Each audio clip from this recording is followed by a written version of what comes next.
aspirations for a Women's Equality Party government. It's realistic, based on all the canvassing we've been doing, that we could get our first MP in Vauxhall, because there's a lot of volatility. And what I see my role as your MP is not sitting in the cabinet, but being a good constituency MP.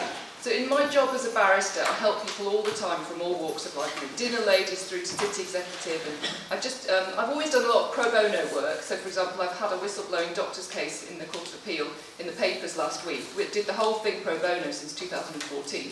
So the idea that I would be given a salary as an MP to help people would be a delight to me. And when as I said, I looked at that guarantee, a lot of people need help in the surgery. And so the first thing to do is to open the doors and to start to know what the problems are. And I would use the Equality Impact Assessment as a tool to get some funding, because there are too many people for one MP to advise. People need really good help to understand what those guarantees are and how they affect them individually.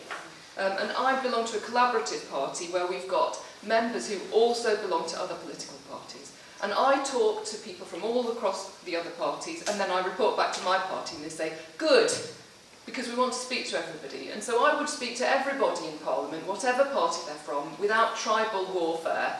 And I would speak to everybody in Lambeth Council without tribal warfare to do the best thing as a good constituency MP.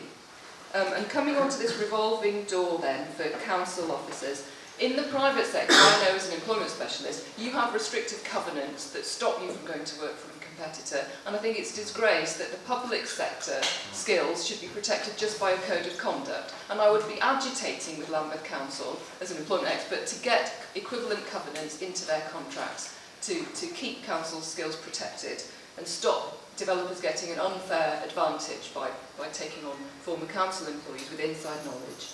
Now, coming on to ballots, I'm afraid I don't agree with you that ballots will be a good solution, because I've had experience in trade union cases. Often there's a lot of litigation about ballots, and if you read the judgment in the Cressingham case, the court considered that some people were very engaged and some people were disengaged. But what your sentiment shows on ballots is there hasn't been proper consultation. And again, as a good constituency MP, I would be in a position to be a thorn in the side of Lambeth Council and saying your consultation has been ineffective because I know so-and-so and so-and-so and so has got these issues and your consultation hasn't brought it up. So I don't favour a ballot, but I favour really proper, meaningful consultation.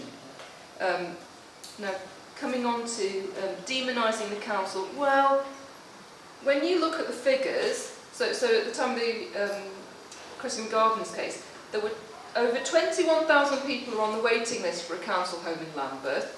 1,300 families are living in severely overcrowded homes. 1,800 homeless families are living in temporary accommodation in Lambeth. I think that's substandard. I'm not going to demonise any individuals in the council.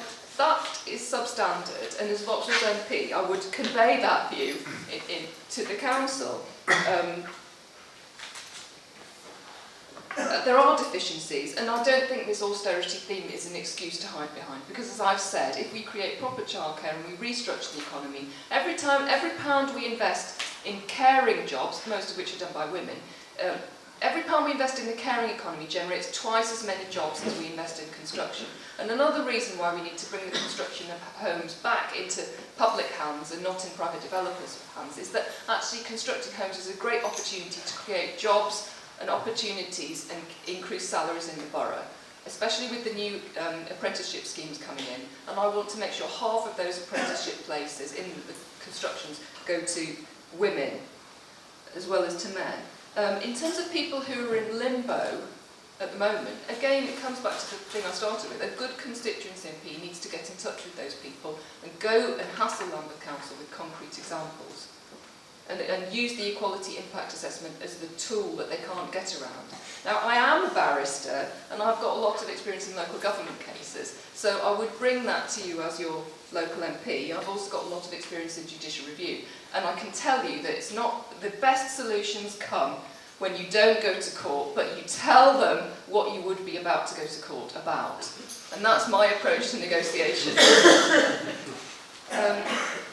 So, people are saying today that the polls are unpredictable, and I really think it's time that people vote with their hearts, not just looking at the statistics of what's happened in the past and what previous parties have done. So please take the Women's Equality Party seriously. If there is to be a hung parliament, I don't think Vauxhall